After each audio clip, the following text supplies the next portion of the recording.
ప్రతి ఒక్కరూ విపశ్యన ధ్యాన సూత్రాలను పాటించాలని, దాని ద్వారా శాంతియుత వాతావరణంలో సమస్యలను పరిష్కరించుకోవచ్చన్నారు మాజీ మంత్రి వివేకానందరెడ్డి కుమార్తె వైఎస్ సునీత. పులివెందుల్లో ఏర్పాటు చేసిన అంతర్జాతీయ విపశ్యన ధ్యాన కేంద్రం పరిచయ వేదికలో ఆమె పాల్గొన్నారు. పులివెందుల్లో 20 ఎకరాల్లో ఏర్పాటు చేసిన విపశ్యన అంతర్జాతీయ ధ్యాన కేంద్రంలో బుద్ధుడు బోధించిన ధర్మ సూత్రాలు గుర్తుకు వస్తున్నాయని సునీత తెలిపారు.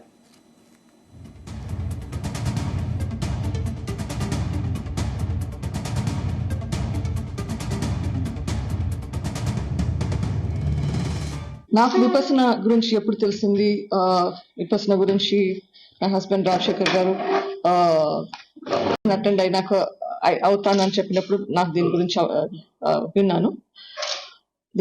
విపసన అంటే నాకు అప్పట్లో ఏమీ తెలిసేది కాదు, కానీ దాని ఎఫెక్ట్ చూశాను. 10 రోజులు 11 రోజులు అక్కడ పోయి వచ్చాక మనిషిలో మార్పు కనిపించింది. ఎమోషన్స్ లో చాలా తేడా కనిపించింది. సో విపసన అంటే ఏది తెలియకపోయినా దాని రిజల్ట్ చూస్తున్నాను. ఇన్ఫాక్ట్ ఆ తర్వాత 6 months 1 year తర్వాత మళ్ళీ ఒరిజినల్ మనిషిలాగా వస్తుంటే మేము ఇంట్లో జోక్ చేసుకుంటే వాళ్ళం, time to go to Vipassana again, మళ్ళీ నువ్వు పోవాలి బికాస్ మళ్ళీ మొదటి లాగానే అవుతున్నావని.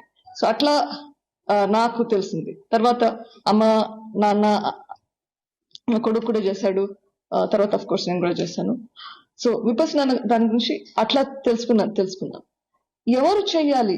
జనరల్ గా మెడిటేషన్ అంటే మా టైం ఉందిలే ముసలిమైనా చూసుకుందాము అన్న యాటిట్యూడ్ ఉంటుంది అందరికి. కానీ ఎవరు చేస్తే బాగుపడుతుంది, ఎవరికి ఇప్పుడు ఎప్పుడు అందరూ ఆలోచించేది దీంట్లో నాకేంటి లాభము. అవును, మనకు మనిషి మంచిగా మారుతుంది అనుకుంటే ఎస్ లాభం ఉంది, కానీ అది ఇట్స్ టు అబ్స్ట్రాక్ట్, మనకు అర్థం కాదా. సో ఎవరికి ఏం లాభం అనేది ప్రాక్టికల్ గా ఆలోచిస్తే, చిన్నపిల్లలు టీనేజర్స్ అనుకోండి, స్కూల్కి పోయేవాళ్ళు, చాలా మంది పిల్లలు నాకు హాస్పిటల్కి వస్తుంటారు, పేరెంట్స్ తీసుకుంటూ వస్తారు.